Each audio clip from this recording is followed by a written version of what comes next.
información que en los últimos minutos se confirmó la muerte del joven de 18 años, Dylan Cruz, quien fue lesionado el pasado sábado. La sangre de Uriel Gutiérrez y la de otros estudiantes que marchan en manifestación de protesta tiñe las avenidas de Bogotá el 8 y 9 de junio de 1954. En Colombia, la multitudinaria marcha estudiantil en contra de la reforma a la Ley de Educación Superior planteada por el gobierno de Juan Manuel Santos culminó en disturbios. Durante la jornada también murió un estudiante por la detonación de un artefacto explosivo en Cali.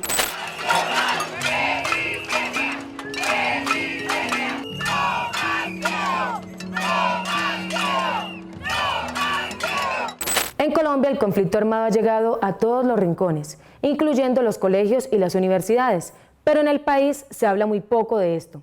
Desde 1920, el Estado, en su afán por perseguir a un enemigo interno, empezó a ver a los estudiantes como una amenaza. Sí, estos jóvenes que se indignan por las afectaciones de las reformas tributarias, que no están de acuerdo con los costos del transporte público ni los precios del ICETEX y que por supuesto se preocupan por su país y su futuro. Pero ¿cómo estos jóvenes pueden convertirse en el blanco del Estado?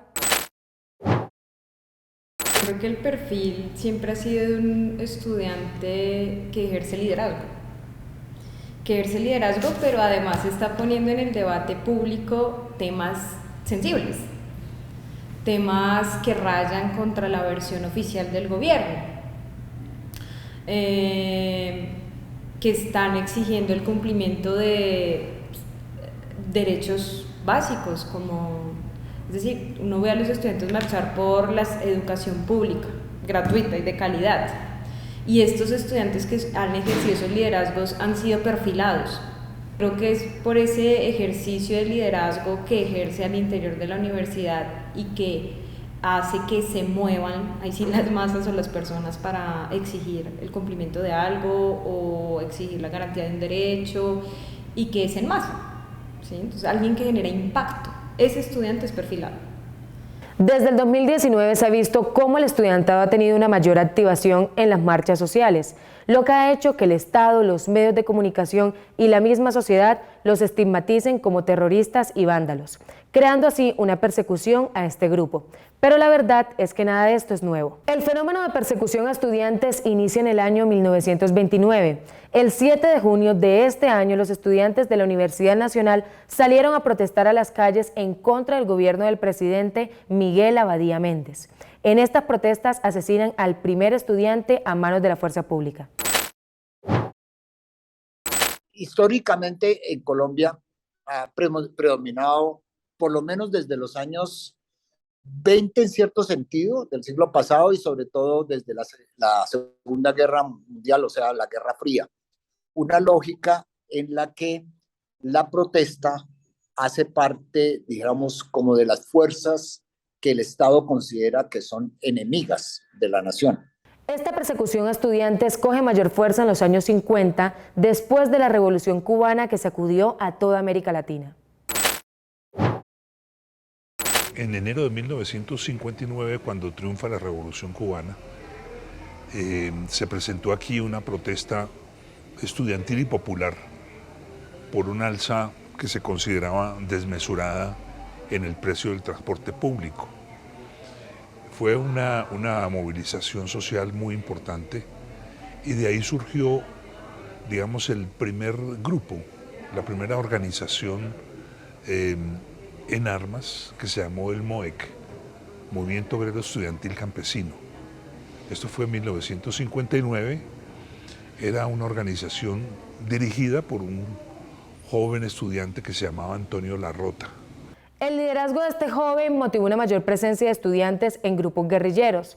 El fenómeno se agudizó más y más en las décadas del 60 y 70 a causa de las condiciones políticas, sociales y económicas que atravesaba América Latina. Es entonces cuando desde el pensamiento crítico de las universidades nacen grupos como el Movimiento Obrero Estudiantil Campesino y el M19. Pero también se ve como algunos estudiantes tomaron la decisión política de integrarse a grupos armados con el fin de buscar justicia por medio del cambio en las políticas y una transformación a la Constitución que regía Colombia desde 1886. Encontramos la presencia del Ejército de Liberación Nacional. El ELN surge julio de 1964, tienen su primera acción pública en 1965, en enero, ¿no? Y al ELN se vincula un importante grupo de estudiantes, especialmente en ese momento de la Universidad Industrial de Santander, de la UIS, ¿no? Pero eran los tiempos de Camilo Torres, ¿no? Y Camilo Torres, el sacerdote, tenía mucha influencia en el medio estudiantil universitario en Bogotá, ¿no?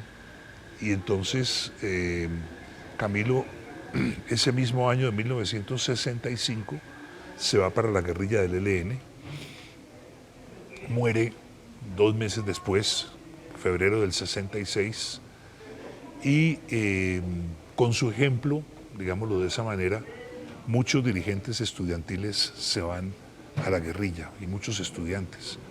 Otro ejemplo que nos da Darío Villamizar es el caso del Ejército Popular de Liberación, una guerrilla campesina que tuvo un gran atractivo en los estudiantes de la Universidad de Antioquia, o el Movimiento Autodefensa Obrera, una organización rural que también impactó el movimiento estudiantil. Ya en los 70 surge en 1974 el M-19, que era una organización urbana, netamente urbana. Muchos jóvenes de ciudades, muchos estudiantes, amas de casa, ¿no? Entonces, en el M-19 sí va a haber un importante grupo de jóvenes estudiantes, y no necesariamente de universidades, estudiantes también de secundaria, ¿no? Hombres y mujeres que se hacen integrantes, miembros, combatientes de la guerrilla del M-19, ¿no? Los mismos dirigentes del M-19 eran jóvenes que provenían de las universidades. Los abogados del Cajar, Cindy Forero y Juan David Romero, resaltan que el movimiento estudiantil se convirtió en un blanco del Estado por ir en contra de postulados políticos y gobiernos de turno.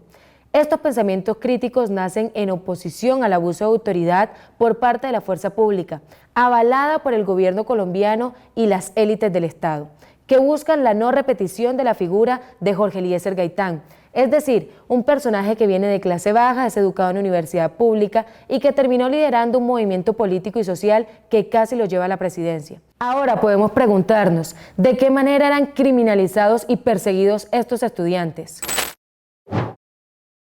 Que el movimiento estudiantil, así como el movimiento social colombiano, ha sido víctima en términos de persecución política, una persecución política que se ha visto representada en amenazas, en hostigamientos, en allanamientos ilegales, en amenazas directas contra la vida de las personas.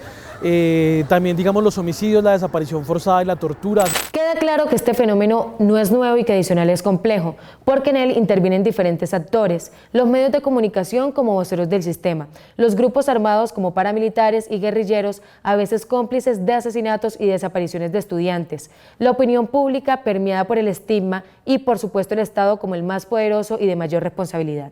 También es una problemática confusa porque tiene diferentes tipologías, algunas conocidas como judicializaciones, detenciones arbitrarias o agresiones policiales. Otras más complejas como el asesinato, la desaparición o la muerte en hechos confusos. Y otras difíciles de cuantificar como el exilio, el hostigamiento y la estigmatización.